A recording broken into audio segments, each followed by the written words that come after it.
नमस्कार विद्यार्थी मित्रांनो, एकाग्र अकॅडमीमध्ये तुमचं सहर्ष स्वागत आहे.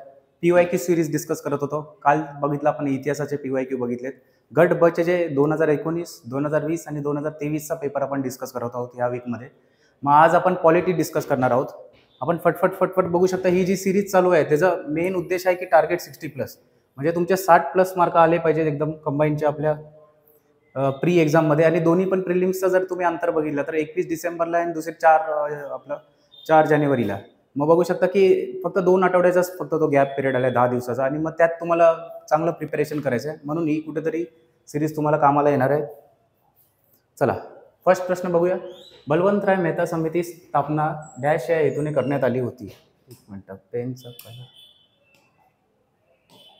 यस, बलवंतराय मेहता समिती आहे जी पंचायत राजवाली आहे ती कुठल्या हेतूने स्टार्ट करण्यात आली होती?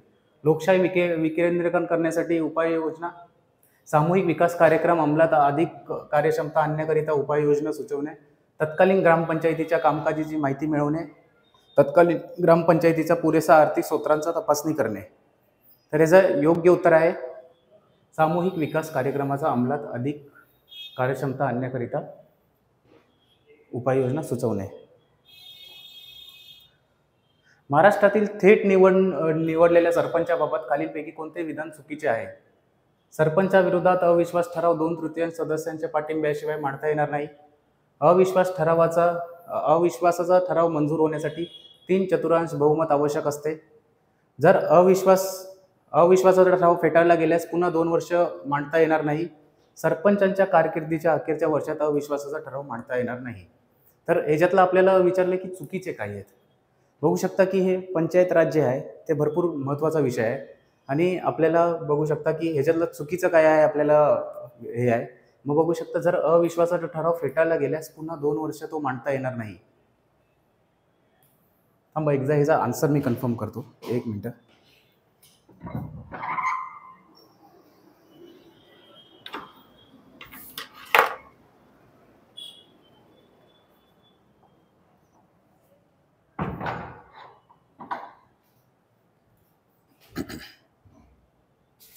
यस, हे तर वाक्य बरोबर आहे.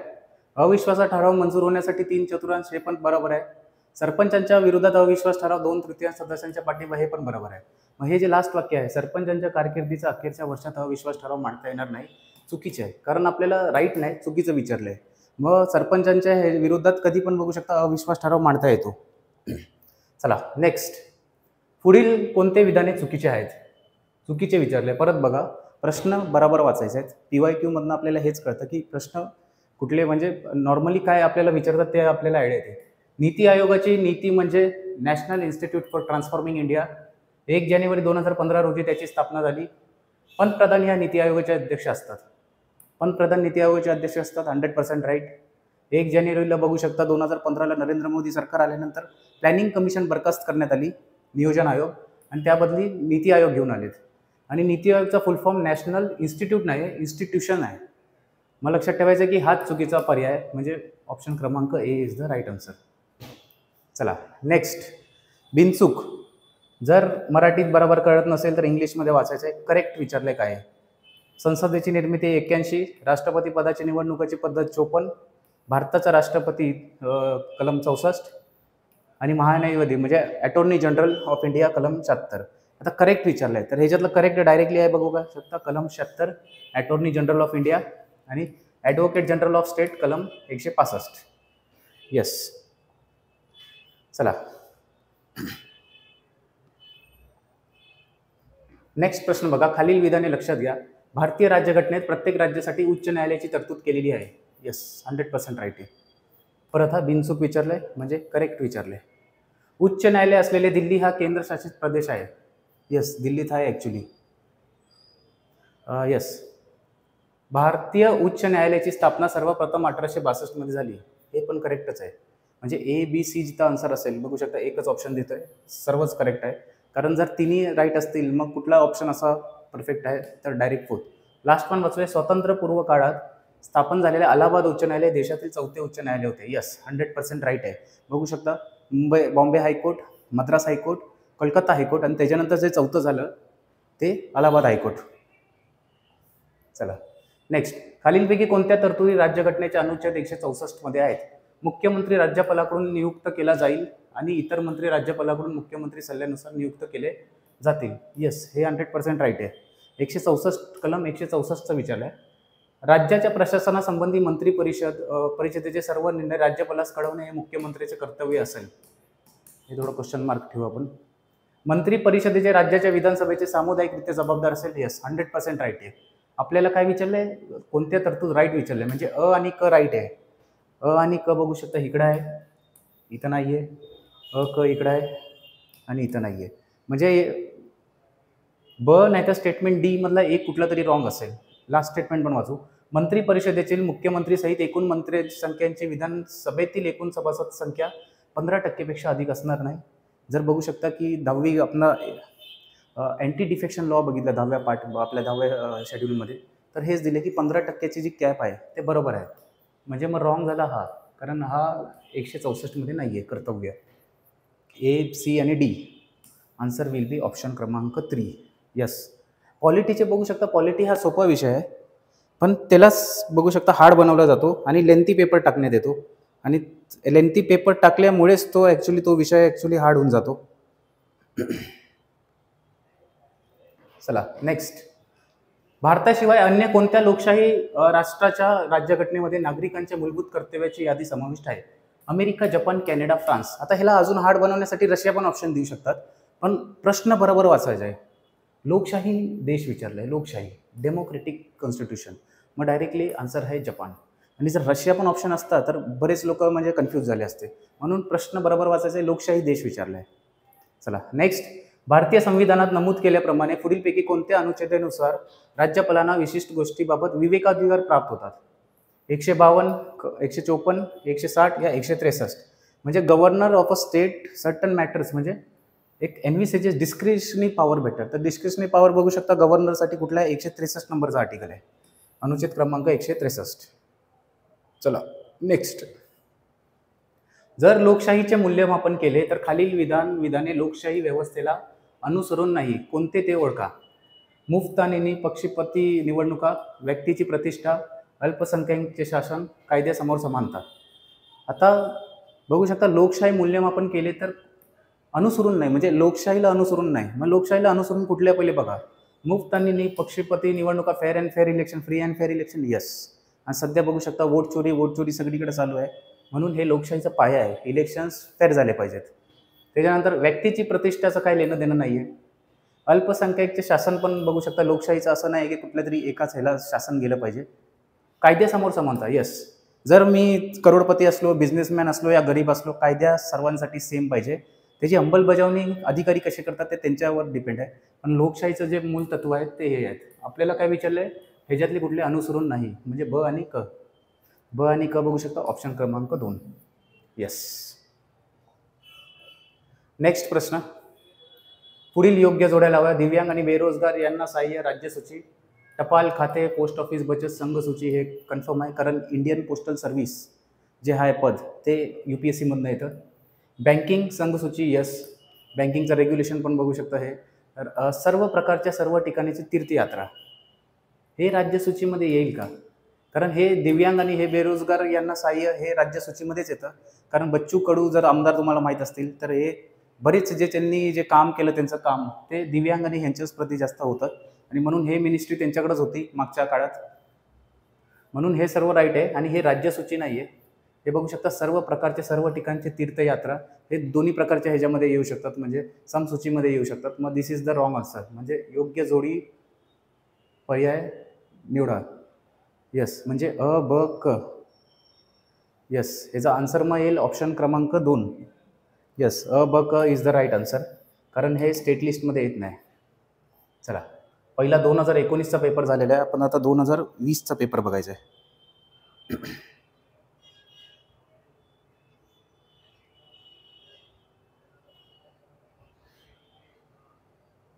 एक मिनटं.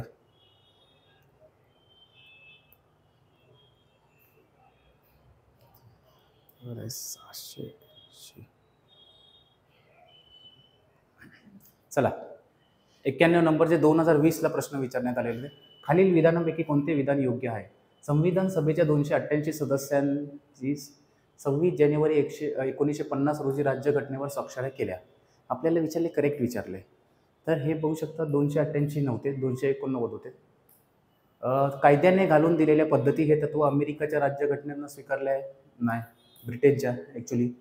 संसदेच्या दोन्ही सभागृहांची संयुक्त बैठक ही कल्पना ब्रिटिश नाही, ऑस्ट्रेलिया म्हणून आपल्याला मांडण्यात आली. म्हणून योग्य एक पण योग्य वाक्य नाही याच्यातलं. डायरेक्टली ऑप्शन क्रमांक 4 इज द राईट आन्सर. चला नेक्स्ट. भारतीय राज्यघटनेच्या सरनाम्याविषयी खालील विधाने विचारात घ्या. म्हणजे प्रिएम्बल विषय. सरनामा हा राज्यघटनेचा जे प्रस्थापित आणि प्रचारित करायचा आहे ती उद्दिष्टे कथन करतो आणि त्यामधील भाषा जेथे जेथे संदिग्ध असल्यास आढळते तेथे ते घटनेच्या वैधानिक अर्थ निरूपण करण्यास सहाय्य करतो. सेकंड, संविधान सभेने ज्याप्रमाणे राज्यघटनेच्या इतर भागास कायदेशीर मान्यता दिली तशी सरनाम्यालाही दिलेली नाही विचारले. येस, दिलेली नाही, ॲक्च्युली दिलेली होती, म्हणून हा स्टेटमेंट रॉंग असणार. हा तर म्हणजे जर ब्रॉडर वेमध्ये विचार केला तर स्टेटमेंट राईटच आहे, म्हणून याचं योग्य उत्तर आहे ऑप्शन क्रमांक 1. आता हा जो पेपर आलेला 2020चा थोडा ॲप्लिकेशन बेस्ड होता, म्हणजे थोडा पॉलिटीचा बेसिक तुम्हाला नॉलेज असेल तर प्रश्न म्हणजे पुढे सुटत होते. Next, professor KC. वेअर यांच्या निरीक्षणानुसार खालील विधानापैकी कोणत्या विधानातून भारतीय संघराज्य पद्धतीचे खरे स्वरूप व्यक्त होते? भारतीय संघराज्य हे संस्थापक संकल्पनेपेक्षा अधिक क्रियात्मक आहे. एक पक्षीय प्रभावी राजवट ही संघराज्यवादाच्या तत्वाशी संघर्ष करणारी ठरली. भारतीय संघराज्य हे घटनांमधील करारांचा परिणाम नाही. एकात्मक राज्याच्या दुय्यम वैशिष्ट्य असलेल्या संघराज्यापेक्षा ते संघराज्याच्या दुय्यम वैशिष्ट्य असलेले एकात्मक राज्य आहे. म्हणजे it is a unitary state with subsidiary federal features rather than a federal state with subsidiary unitary features. आणि हेच के.सी. वेअर यांनी सांगितलेलं होतं. लक्ष्मीकांतमध्ये तुम्ही जर बघणार तर बरेच असे बघू शकता मोठे मोठे कायदे पंडित आहेत ज्यांनी संविधानावर वेगवेगळं भाषण आणि टिप्पणी केलेली आहे. त्याच्या संबंधित पण असा प्रश्न येऊ शकतो, नाही तर मॅच द कॉलममध्ये येतो. मग सगळेच करायचे का? तर सगळेच तुम्हाला लक्षात पण राहणार नाही, म्हणून 3-4 असे आहेत की ते डायरेक्टली करायचे. ॲटलिस्ट एलिमिनेशन मेथडमध्ये तर तुम्हाला कामाला येईल. नेक्स्ट, खालील विधाने विचारात घ्या. ग्रामसभेच्या कार्यवृत्त व इतर संबंधित अभिलेख अभिरक्षित ठेवणे आणि त्यांची योग्य ती सुरक्षितता राखणे ही सरपंच आणि उपसरपंच यांची संयुक्त जबाबदारी असते. चुकीचं आहे ॲक्च्युली. बघू शकता ग्रामसेवकाची ती जबाबदारी असते. प्रत्येक वित्तीय वर्षातील ग्रामसभेची पहिली बैठक ते वित्तीय वर्ष सुरू झाल्यापासून 2 महिन्याच्या आत भरवली पाहिजे. हे राईट आहे. जर वित्तीय वर्ष सुरू झालं त्याच्या 2 महिन्याच्या आत एक बैठक भरवली पाहिजे, हे डायरेक्टली बघू शकता राईट आहे. आणि विधान ब इज ओनली राईट. चला नेक्स्ट, बघू शकता 2020मध्ये इतके मोठे लेंथी प्रश्न आले आणि ग्रामपंचायतीवर बघू शकता 10 पैकीचे त्यातला स्लॉट होता 15चा स्लॉट, 15पैकी 5 ते 6 प्रश्न तर ग्रामपंचायतीवरच आले. म्हणून आपल्याला 2025ची जी परीक्षा आहे कुठलाही लूपहोल सोडायचं नाही. पंचायत राज पण करायचं आहे, म्युन्सिपल इलेक्शन आता बघू शकता येणार आहेत, मग त्याच्यावर प्रश्न येऊ शकतात. आणि मग नॉर्मल जे जनरल पॉलिटी आहे ते पण करायचं आहे. जर सिलेबस जर बघितला तर आपल्याला भारतीय राज्यघटना नाही दिले, नागरिकशास्त्र दिले. म्हणजे जे डे टू डे म्हणजे त्याच्यात मॅक्झिमम तर तेच येणार की कलम 1 पासून 51A इज इम्पॉर्टंट, म्हणजे फंडामेंटल ड्युटीजपर्यंत. त्यानंतर पंचायत राज. चला खालील विधाने विचारात घ्या. ग्रामपंचायतीच्या कोणत्या, एक मिनिट सॉरी,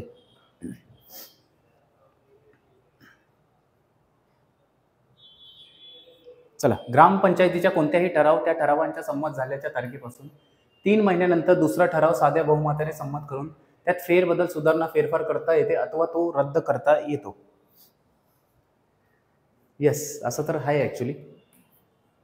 ग्रामपंचायतीने आपल्या सदस्यांच्या एकूण संख्येच्या 2/3 इतका सदस्यांचा पाठिंबा दिलेल्या ठराव खेरीज इतर कोणत्याही रीतीने पंचायतात कोणताही ठराव तो संमत झाल्याच्या तारखेपासून 3 महिन्याच्या आत फेरबदल सुधारणा फेरफार करता येणार नाही अथवा तो रद्द करता येणार नाही. बरोबर आहे. जर 2/3 बहुमताने झाला आहे तर तो फेरबदल करता येत नाही. आणि हेच ते बघू शकता की हे दुसऱ्या वेळी लिहिले आहे, म्हणजे दोन्ही पण वाक्य बरोबर आहेत. थोडं ग्रामपंचायतचं जे ग्रामीण भागात राहतात त्यांना जे स्वतः कळत असेल की कसं काय कामकाज चालतं. कोणत्या तत्वातून न्याय संस्थेच्या प्रशासकीय कृतीवर नियंत्रण उगम होतो? न्यायालयीन पुनर्विलोकन, कायद्याचे राज्य, प्रदर्भ विधिनियम, डेलिगेटेड लेजिस्लेशन आणि सत्ता विभाजन. तर रूल ऑफ लॉ हे जे आहे कायद्याचे राज्य, ह्याच्यानी बघू शकता judicial control over administrative actions. आणि हेच आपल्या बघू शकता लोकशाहीचं मोठं तंत्र आहे. राज्यपाल यांच्या संबंधित उंची आयोगाच्या शिफारसीबाबत खालीलपैकी कोणती शिफारस चुकीची आहे? म्हणजे ह्याच्यापैकी 3 शिफारस राईटच असणार. चला फर्स्ट बघूया. त्यांनी मंत्रिमंडळाच्या सल्ल्याशिवाय अथवा सल्ल्याविरोधात कार्यरत असणारे किंवा निवृत्त झालेल्या मंत्र्यावर खटला चालवण्यास मंजुरी देण्याचा अधिकार असावा. येस, बरोबर आहे, त्यात काही शंकाच नाही. ते राज्य विधानसभेच्या मंजूर केलेल्या महाभियोगाच्या ठरावाने पदावरून दूर केले जाऊ शकतील. येस, हे पण बरोबर आहे. ते राज्यसभेने मंजूर केलेल्या महाभियोगाच्या ठरावाने आणि ते ठरावास लोकसभेने मान्यता दिल्यास पदावरून दूर केले जाऊ शकतो. हे थोडं बघू शकता शासनता या स्टेटमेंटबाबत. Next statement वाचूया. राज्यघटनेच्या अनुच्छेद 163 मध्ये असा बदल करण्यात येतो की ते त्यांनी असलेले स्वच्छतेने अधिकार मनमानी पद्धतीने वापरू शकणार नाहीत. येस, हे तर मनमानी प्रकाराने वाजवायचे नाही आपले, म्हणजे जे अधिकार गाजवायचे नाहीत. म्हणजे जे हे आहे हे चुकीचं आहे. पुंजी आयोगाने हे कधी बोललंच नाही. पुंजी आयोगाबद्दल आणि तसंच सरकारी या कमिशनबद्दल थोडंफार जे आहे लेटेस्ट की त्यांनी काय टेक्निक केली आणि काय रेकमेंडेशन दिले ते एकदा आपण एक्झामच्या पहिले बघायचं आहे.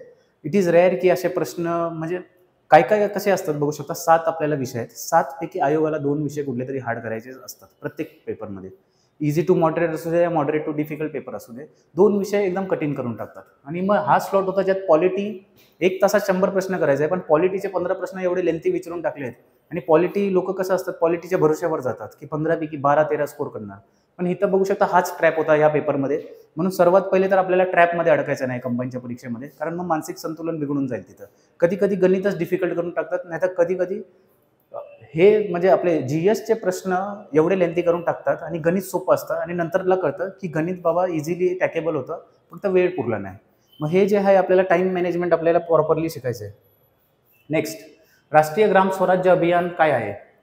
पंचायत राज संस्थांना ग्रामपंचायत विकास आराखडा करण्याचे सक्षम करणारी योजना, नियमित ग्रामसभा आणि त्यांच्या नोंदणी ठेवण्यास प्रोत्साहन देणारी योजना, गावाच्या पातळीवर मतदान वाढवण्याची योजना, सरपंचाची थेट निवडणूक प्रोत्साहन देणारी योजना. हे तर नाही आहे. डायरेक्टली बघू शकतो ऑप्शन क्रमांक 1 is the perfect answer. Panchayat Raj संस्थाच्या ग्रामपंचायत विकास आराखडा करण्यास सक्षम करणारी संस्था. नेक्स्ट, लोकलेखा समितीमध्ये 7 सदस्य राज्यसभेचे सदस्य असतात. येस, पब्लिक अकाउंट कमिटीमध्ये जे 7 मेंबर्स असतात ते राज्यसभेचेच असतात आणि 15 या बाजूनी असतात लोकसभेनं. लोकसभेच्या दैनंदिन कामकाज पाहणाऱ्या नियमात असे नमूद करण्यात आले आहे की विरोधी पक्षाच्या सदस्यच लोकलेखा समितीचा अध्यक्ष. हे रॉंग.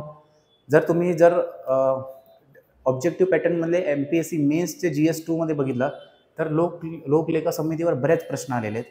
आणि त्याच्यानंतर बघू शकता की 1967 का 70 पासून आपण ही परंपरा चालवली आहे की लोकलेखा समितीचा जो अध्यक्ष असणार तो विरोधी पक्षातला असणार. सो दॅट पूर्ण बॅलन्स पूर्ण बनवलेला असणार. मग असत्य विधान आपल्याला विचारले. मग ह्याच्यातलं असत्य विधान ओळखायचं आहे की काय? असत्य विधान म्हणजे आपलं हे फक्त चला नेक्स्ट, करंट अफेअर्सचा प्रश्न होता पण डायरेक्ट पॉलिटीमध्ये विचारला आणि भरपूर महत्त्वाचा आहे. भारताचे प्रथम लोकपाल म्हणून कोणाची नियुक्ती झाली? न्यायमूर्ती दीपक मिश्रा. 2020चा पेपर आहे जो 4 सप्टेंबर 2021ला झाला होता. कोविडवाला पेपर होता. न्यायमूर्ती TS ठाकूर, न्यायमूर्ती पिनाकी चंद्र घोष, जगदीश सिंग खेर. बघू शकता न्यायमूर्ती Pinaki Chandra Ghose was the first Lokpal of the India. चला आता 2023ला जो रिसेंटली पेपर झालेला आहे त्याच्याबद्दल आपण चर्चा करूया. 2023चा रिसेंटलीच पेपर झालेला आहे.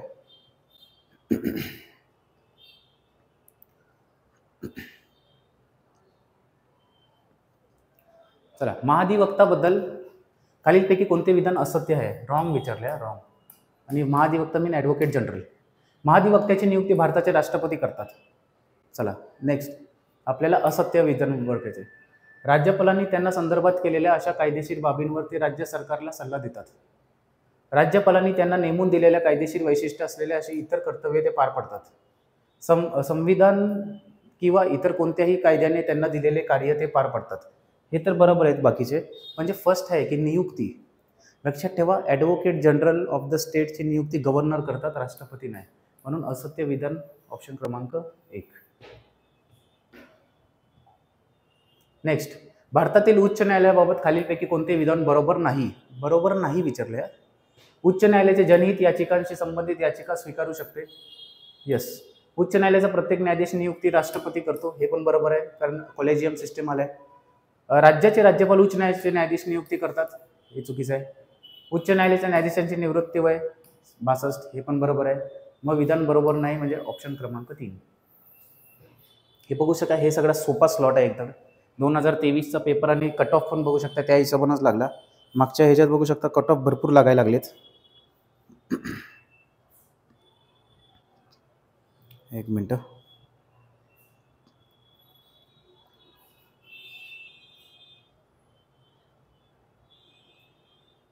चला, भारत सरकारकडून प्रत्येक वर्षी 24 एप्रिल हा दिवस खालीलपैकी कोणता दिवस साजरा केला जातो? राष्ट्रीय जनसंपर्क दिन, राष्ट्रीय पंचायत राज दिन, राष्ट्रीय मतदार दिन, राष्ट्रीय साक्षरता दिन. डायरेक्टली आहे 24 एप्रिल 1973 बघू शकता. पंचायत राजचं जे 73वी घटना दुरुस्ती होती ती लागू झाल्यानंतर राष्ट्रीय पंचायत राज दिन आपण साजरा करतो. चला नेक्स्ट, खालीलपैकी कोणत्या राज्यामध्ये विधान परिषद हे सभागृह नाही? बिहार, कर्नाटक, केरळ, राजस्थान. ह्याच्यापैकी विधान परिषद कुठे नाही आहे? बिहारमध्ये आहे, कर्नाटकमध्ये आहे, केरळ आणि राजस्थानमध्ये नाही आहे. म्हणजे क आणि ड. तर बघू शकता किती राज्यांमध्ये आहे, तर 6 राज्य लक्षात ठेवायचे. महाराष्ट्र आहे, कर्नाटक आहे, उत्तर प्रदेश आहे, बिहार आहे, आंध्र प्रदेश आणि आपलं तेलंगणा. या 6 राज्यांमध्येच बघू शकता फक्त विधान परिषद आहे. चला, असे प्रश्न येतात तर भरपूर सोपा वाटतो. 61वी घटना दुरुस्ती आपल्याला माहीतच असेल की वोटिंग एज आहे 21 पासून 18 केलं, म्हणजे अचा 3 बघू शकता एकच जागेला झाला, संपला प्रश्न. हे बघू शकता 10 सेकंड लागतात. आणि आता रिसेंटली बघू शकता लंडन, युनायटेड किंगडम जे आहे ब्रिटिश सरकारने मिनिमम वोटिंग एज आहे जे 16 वर्ष केलेली आहे. 44वी घटना दुरुस्ती बघू शकता. हे पण राष्ट्रपती, उपराष्ट्रपती आणि पंतप्रधान यांच्या निवडणुकीविषयी वाद सर्वोच्च ते उच्च न्यायालय. 41वी घटना दुरुस्ती, राज्य लोकसेवा आयोगातील सदस्यांची सेवानिवृत्तीचे वय 60 वरून 62 करण्यात आले. यस. आणि 73वी आपल्या माहिती आहे पंचायत राज. डचा 2 जरी मार्क केला चला 3 ऑप्शनमध्ये ते तर ठीक आहे, आपल्याला एक माहीत असलं तरी पण होऊन जाते. पुन्हा एकदा बघू शकता की कंटिन्युअसली तिसरा पेपर पंचायत राजवर प्रश्न आलेत. म्हणजे ह्याचा अर्थ आहे कंबाईंडला तुम्हाला पंचायत राज करावंच लागणार. यस. हा 2023चा पेपर आहे. 19चा पण बघितला, 20चा पण बघितला, 22 आणि 24चा पण फर्स्ट वीकमध्ये डिस्कस केलेला. गट कचे जे पेपर आहे मागच्या वीकमध्ये डिस्कस केले आणि आता गट बचे पेपर डिस्कस करत आहोत. असे करून आपण आपला जो टार्गेट आहे की आपल्याला 20 ते 25 प्रश्नपत्रिका पूर्ण डिस्कस करायचे, जे मेन 5 विषय आहेत ते. आणि त्यानुसार आपला 1800 ते 2000 प्रश्नांचं बघू शकता PYQ डायरेक्टली रिव्हिजन होणार आहे. आता बरेच मार्केटमध्ये पुस्तकं असतात, हे असतात PYQ, पण तुम्ही वाचत बसणार तर भरपूर टाईम लागणार. पण व्हिडिओच्या माध्यमातून बघू शकता तुम्ही ट्रॅव्हलिंग करत आहात, रात्री झोपायच्या पहिले जर तुम्हाला झोप येत नसेल आणि मग तो 30-30 मिनिटाचे जे व्हिडिओ आहे तुम्ही 1.52च्या स्पीडवर पण डायरेक्टली बघू शकता. हे सगळं तुम्हाला तिथं कामाला येणार आहे, म्हणजे रिव्हिजन मोडवर. आज पुन्हा अभ्यास झाल्यावर तुम्ही डायरेक्टली ट्रॅव्हलिंगमध्ये घरी जाताना रात्री झोपायच्या पहिले हे डायरेक्टली तुम्ही बघू शकता. चला, सरपंचांचे अधिकार आणि कर्तव्य याबाबत खालील विधाने विचारात घ्या. ग्रामसभेत मंजूर झालेल्या ठरावांची अंमलबजावणी करणे. हे बरोबरच आहे. ग्राम पंचायतीच्या मालकीची मालमत्ता संरक्षण करणे. यस. ग्रामपंचायतीची क्षेत्र प्राथमिक देखरेख करणे. आता तुमच्या गावचा सरपंच करतो काय तिकडल्या शाळेचा आहे, मग हेच चुकीचं आहे ॲक्च्युली. कुठले कर्तव्य विचारात घ्या आणि अयोग्य. यस. अयोग्य विचारणे म्हणजे फक्त क. यस. नेक्स्ट, खालीलपैकी कोण सरकारी आयोगाचे सदस्य नव्हते? श्री व्ही शिवरमण, SR सेन, रामासुब्रमण्यन यापैकी नाही. तर सरकारी आयोगामध्ये बघू शकता रामासुब्रमण्यम नव्हते. यस. सरकारी आयोग याच्यावर आला. इथून पूर्वी आपण जो बघितला बघू शकता पुंची कमिशनवर आलेला. सरकारीवर फक्त आयोगाचा हे विचारला. म्हणजे हे 2-3 जे काय आहेत ते भरपूर इम्पॉर्टंट आहेत प्रश्न, आपल्याला लक्षात ठेवायचे. नेक्स्ट, निवडणूक आयोगाचे कर्तव्य स्पष्ट करण्यासाठी कोणत्या कलमात सुधारणा करण्यात आली? कलम 324 भाग 10, कलम 324 भाग 15, 300 या 298. आता हे दोन्ही कलम निवडणूक आयोगाच्या रिलेटेड नाही आहे. 324 आपल्याला माहिती आहे की निवडणूक आयोगाच्या रिलेटेडच आहे. मग आता त्यात पण आपल्याला बघायचं आहे की कुठल्या कलमात त्यांनी चेंजेस केलेत. मग लक्षात ठेवा कलम 324 भाग 15मध्ये, भाग 15मध्ये येतो आणि कलम 324 भाग 10मध्ये पण येत नाही. लक्षात ठेवायचं, पार्ट आहे ते, पार्ट 24 जे आपले बघू शकता पॉलिटीचे हे आहेत संविधानाचे ते विचारले. चला, थॉमस हॉब्स, फ्रेडरिक हायेक, रॉबर्ट नॉझिक आणि रुसो. आणि इथं सगळं तत्वज्ञान विचारले की कोण कुठले तत्वज्ञानी होते. चला, तर आपल्याला माहिती आहे की जे रुसो असतील, रुसो म्हणजे आता आपण तुम्ही ते असं अमेरिकन नका पकडू. एक मिनिट. रुसो आहे जे फ्रेंच तत्वज्ञान आहे, फ्रेंच राज्यक्रांतीचे जनक. म्हणजे 4th ब कुठे आहे? यस, एकच ऑप्शन आहे.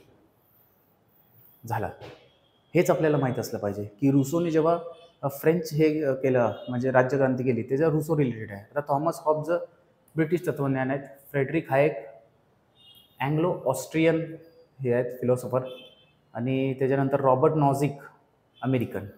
यस. हा डायरेक्टली बघू शकता पाठच करायचे. असले प्रश्न आयोग डायरेक्टली रिपीट करतात. मग फक्त रुसो आणि फ्रेंच लक्षात ठेवा. आणि त्याच्यानंतर जे रॉबर्ट आहेत, रॉबर्ट कुठले आहेत? रॉबर्ट अमेरिकाचे आहे. अमेरिकाचा रॉबर्ट आहे लक्षात ठेवा फक्त. नेक्स्ट, भारताच्या संविधान परिषदेच्या कार्यविषय समितीचे अध्यक्ष कोण होते? कार्यविषय म्हणजे कुठले? Functions of the constituent assembly. Yes, Rajendra Prasad, B R Ambedkar, Jawaharlal Nehru, G V Mavalankar. मग हे जर योग्य उत्तर आहे. आपल्याला माहिती आहे कार्यविषयी समितीचे अध्यक्ष जे आहेत G V Mavalankar. Yes, directly full toss प्रश्न होता. संविधान परिषदेच्या, आता हे सगळं बघू शकता परिषद म्हणजे आपल्याला PYQ करण्याचा हेच ह्याच्यासाठी, म्हणजे त्याचं मेन कारण आहे की कुठले प्रश्न येऊ शकतात. आता वेगवेगळी जे कमिटीज आहे कॉन्स्टिट्युएंट असेंब्लीची ते आपल्याला बघायचं आहे की कोण कुठल्या आपल्या कमिटीचा अध्यक्ष होता. जसं इथं डायरेक्टली आलं लक्ष्मीकांत असेल या तो कुठलं दुसरंही पॉलिटिचं जो मी जर वापरत असाल कुठलंही पब्लिकेशन त्यात पूर्ण लिस्ट दिलेली आहे ती एकदा वाचायची आहे. नेक्स्ट, संविधान परिषदेच्या सल्लागार शासकेने भारतीय राज्यघटनेचा पहिला मसुदा डॅशमध्ये तयार केला. जानेवारी 1947, मार्च 1947, सप्टेंबर 1947, ऑक्टोबर 1947. मग ह्याचं जे योग्य उत्तर आहे ते ऑक्टोबर 1947. येस, हे डायरेक्टली स्टॅटिक डेट आहेत. नेक्स्ट, भारतीय राज्यघटनेतील मार्गदर्शक तत्वांच्या भारतीय राज्यघटनेतील अनुच्छेदाच्या क्रमानुसार योग्य हे लावा. म्हणजे क्रॉनॉलॉजी लावायची की कुठला पहिला आला आणि कुठला नंतर. पर्यावरण संरक्षण व सुधारणा, जनतेचे राहणीमान व सार्वजनिक आरोग्य सुधारणा. कशातलं विचारलं? Articles of directive principal. Okay. अनुसूचित जाती जमाती दुर्बल घटकांचं आर्थिक संरक्षण, सर्व नागरिकांना समान नागरिक कायदा. 40 म्हणजे हाच पहिला आहे. म्हणजे ड जिथं फर्स्ट असेल तो आन्सर असणार. 1, 2 म्हणजे हा ऑप्शन गेला, हा ऑप्शन गेला. आता ड नंतर बघू शकता 40 आहे. मग 41, 42, 43 असं जर बघितलं तर मग अनुसूचित जातीचं हे येते. म्हणजे चला झाला, डायरेक्ट आन्सर भेटला. आता हे मी स्टार्टिंगलाच बोललो की कलम 1 पासून 51A तुम्हाला सगळे लाईनीत पाठ पाहिजेत. डायरेक्टली असे प्रश्न होतात. हे पॉलिटीचे भरपूर महत्त्वाचे कन्सेप्ट आहेत. चला नेक्स्ट, मॉन्टेक्यू चेल्सफॉर्म जे आहे हा आता बघू शकता इतिहासातला प्रश्न आहे पण त्यांनी चांगला प्रश्न विचारले. मॉन्टेक्यू चेल्सफॉर्म या नावाने ओळखला जाणारा भारतीय घटनात्मक सुधारणा विषयक अहवाल डॅशमध्ये प्रसिद्ध करण्यात आला.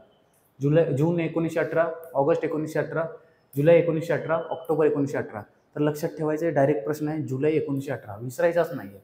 इतिहासाच्या बुकमध्ये पण मेन्शन केलेलं आहे आणि बऱ्याच पॉलिटीचे जिथं आपण हे वाचतो तिकडं पण आपल्याला डायरेक्टली बघू शकता मेन्शन्ड आहे.